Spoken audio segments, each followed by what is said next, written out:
Morning student. Today we will read history lesson number 2, Indian under colonial rule. The English East India Company. The English East India Company was started by the small group of merchants for the purpose of merchandise who received permission from Queen Elizabeth I in 1600 to carry on trade with the east. East India company एक छोटा सा merchant का group था जो कि queen Elizabeth first की permission से व्यापार करने के लिए भारत में ईस्ट में आया था। The English pressurized the Mughal Emperor Aurangzeb to issue the Farman granting the company to trade duty free in Bengal। और इंग्लिश ने अंग्रेज़ों ने मुग़ल एम्परर औरंगजेब पर दबाव डाला कि वो एक फरमान जारी करें जिसमें कि बंगाल में व्यापार फ्री हो जाए। In 1612 the company established its first factory in India at सूरत। 1612 में कंपनी ने अपनी पहली फैक्ट्री सूरत में स्थापित की। सिमिलर अदर फैक्ट्रीज वर इस्टेब्लिश एट मद्रास बॉम्बे। इसी तरह दूसरी फैक्ट्री उन्होंने मद्रास और बॉम्बे में स्थापित की।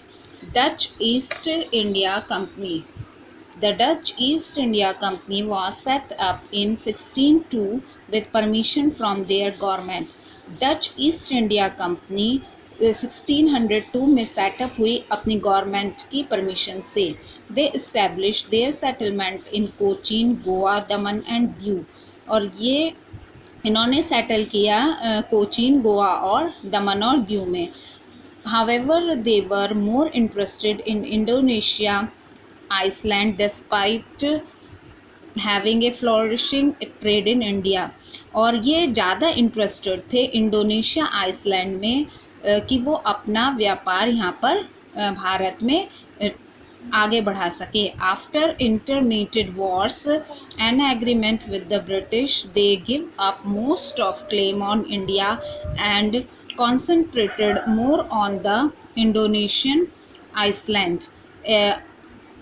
बाद में अनेक बार आरंभ होने वाले युद्ध से और एग्रीमेंट ब्रिटिश के साथ एग्रीमेंट करके इन्होंने इंडिया के सभी क्लेमों को छोड़ दिया और अब कंसंट्रेट किया इन्होंने इंडोनेशिया, आइसलैंड पर।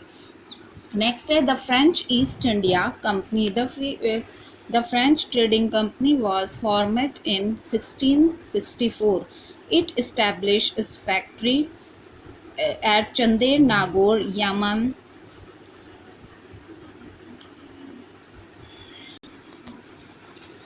The French East India Company, the French trading company, was formed in 1664. It established its factory at Chandler Nagore, Yemen, Karaikal and other places।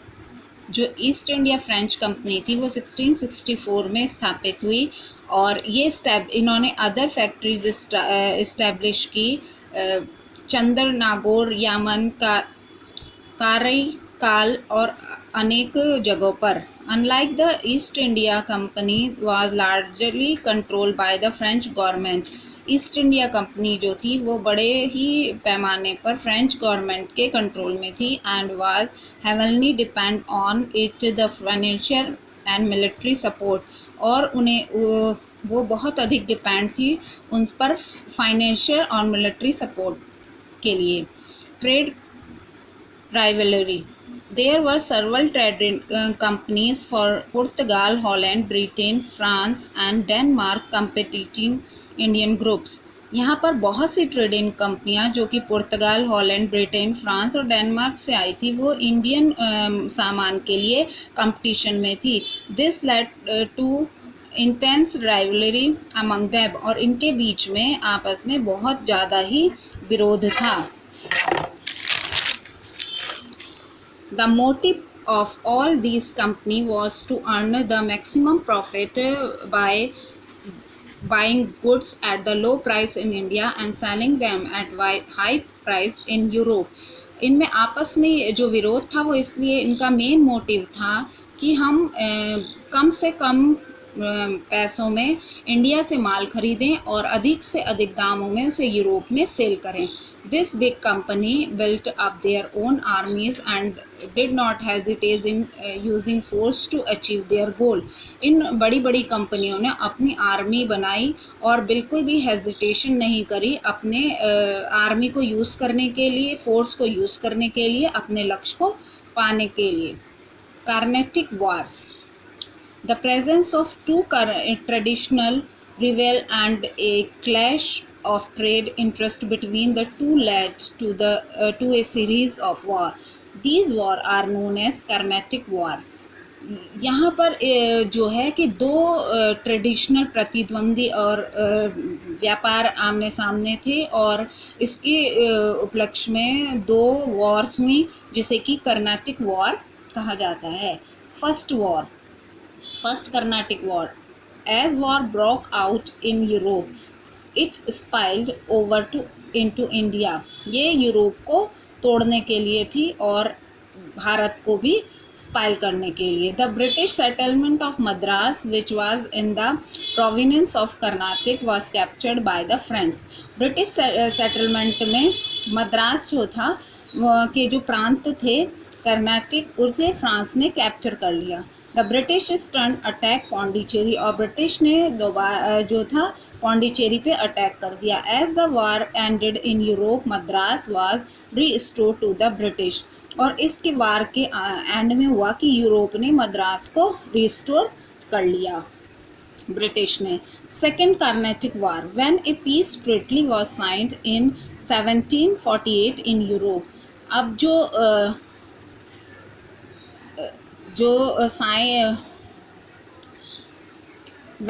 Second Carnatic war 1949 to 54.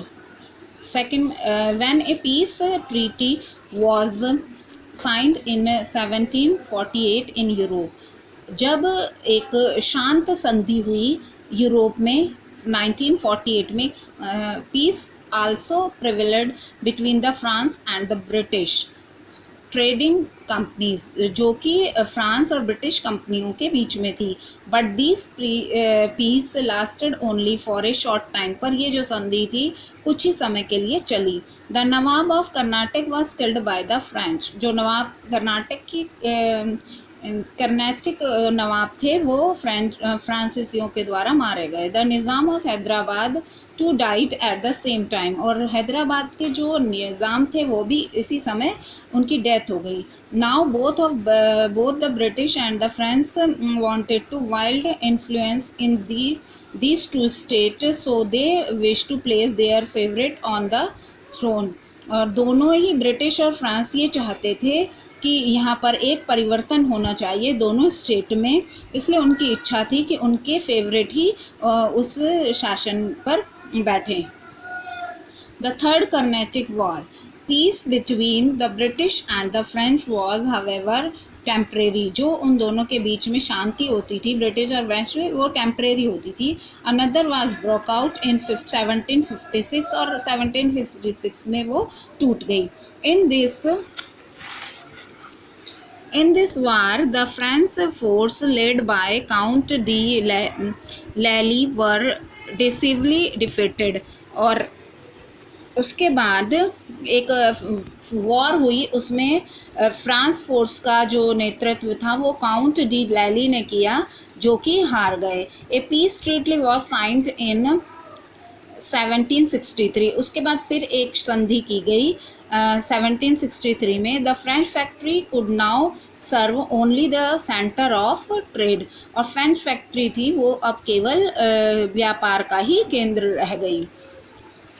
The rise of British power in Bengal, अब बंगाल में British power का कैसे उदय हुआ। Bengal was formerly a part of the Mughal empire, but Nawab of Bengal had made it politically independent। Bengal के जो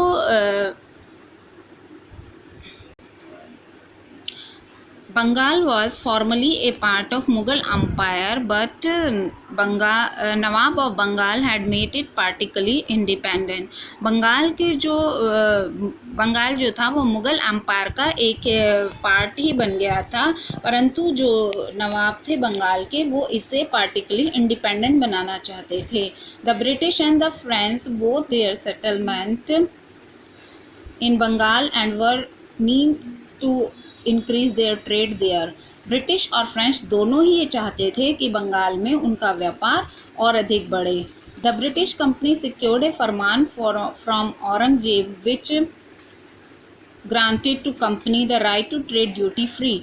और उन ब्रिटिश कंपनी ने औरंगजेब के द्वारा फरमान जारी करवाया कि कंपनी को व्यापार से फ्री कर दे, व्यापार ड्यूटी से फ्री कर दे. But the company continuously keep on pressing for more and more concession and misuse exciting privilege. और लेकिन कंपनी जो है कि वो बार बार और उन्हें प्रेस करती रही कि वो ज़्यादा से ज़्यादा उन्हें कंसेशन दे व्यापार करने के लिए और उनके विशेषाधिकार का मिसयूज़ कर सकें. Conflict with the Nawab of Bengal. Bengal के नवाबों का संघर्ष. The battle of Plassey. Robert Clive was sent from the Madras presidency to recapture Calcutta. Robert Clive को मद्रास भेजा गया कलकत्ता को रिकैप्चर करने के लिए. The conspired with Mir Jafar the commander in chief of Sirajuddaula. उन्होंने एक साजिश रची मीर जाफ़र के साथ जो कमांडर ऑफ चीफ सिराजुद्दौला के लिए थी. The EEIC official also managed to win over other important member of Sirajuddaulah court such as Jagat Seth banker and Omi Chand merchant. और जो उन्होंने उनकी ऑफिशियल जो कंपनी थी EEIC उन्होंने ऑफिशियल जो सिराजुद्दौला के कोर्ट के लोग थे जैसे Jagat Seth, banker, Omi Chand. With their support the British force defeated the force of nawab Siraj-ud-Daulah in the battle of Plassey in 1757. उनके विश्वास पात्र जो ये लोग थे इनको अपने सपोर्ट में लेकर ब्रिटिश ने 1757 में नवाब सिराजुद्दौला पर विजय प्राप्त कर ली.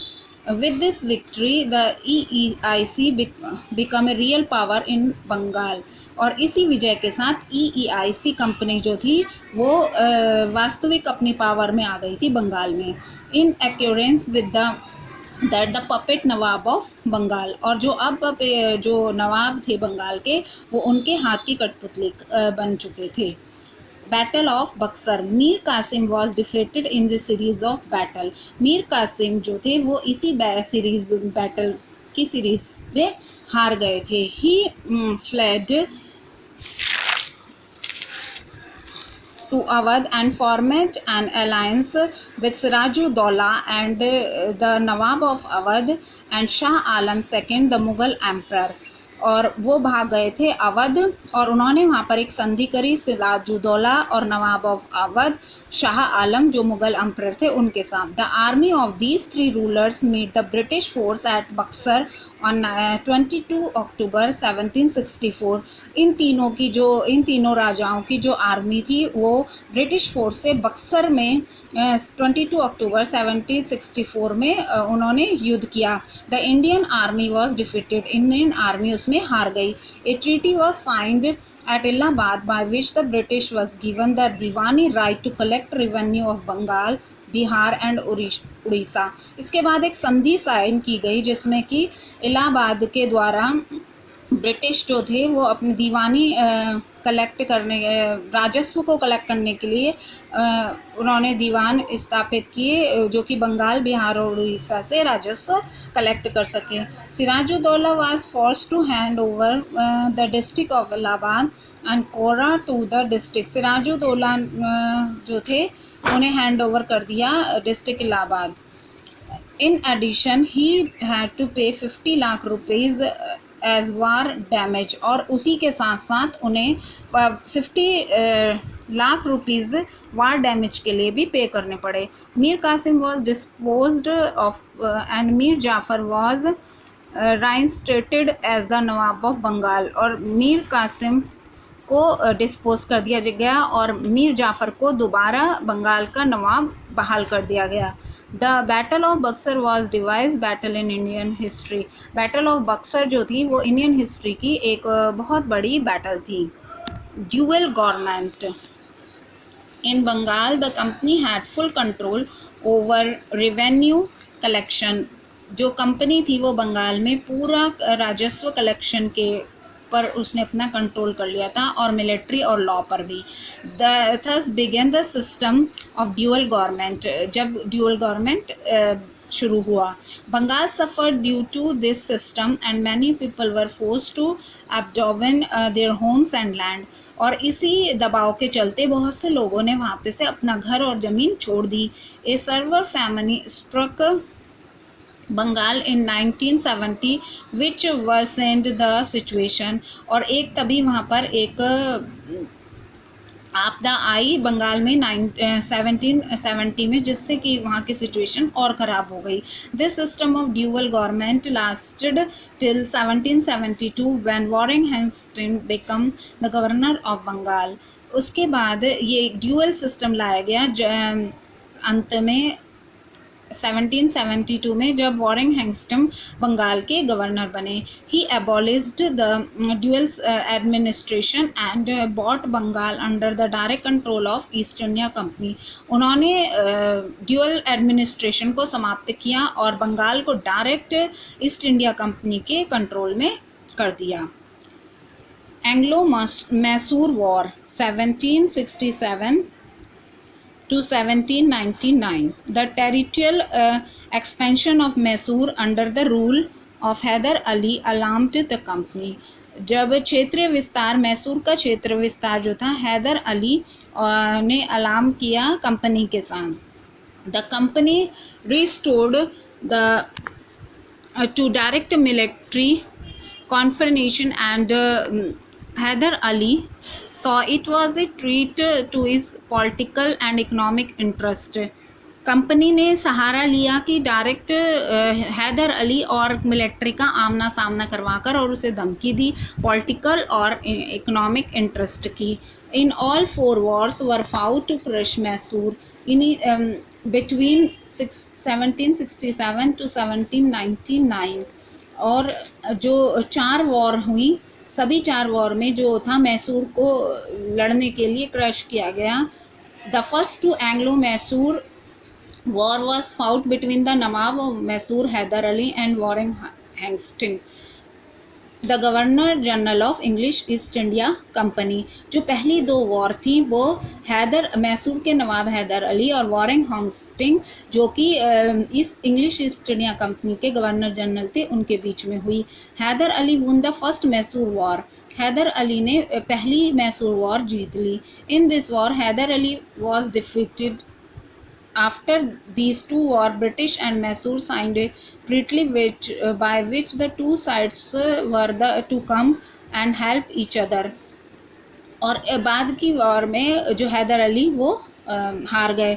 इसके बाद इन दोनों वॉर के बाद ब्रिटिश और मैसूर ने एक संधि साइन हुई कि दोनों साइड से कि वो एक दूसरे की हेल्प करेंगे। Subsidiary alliance.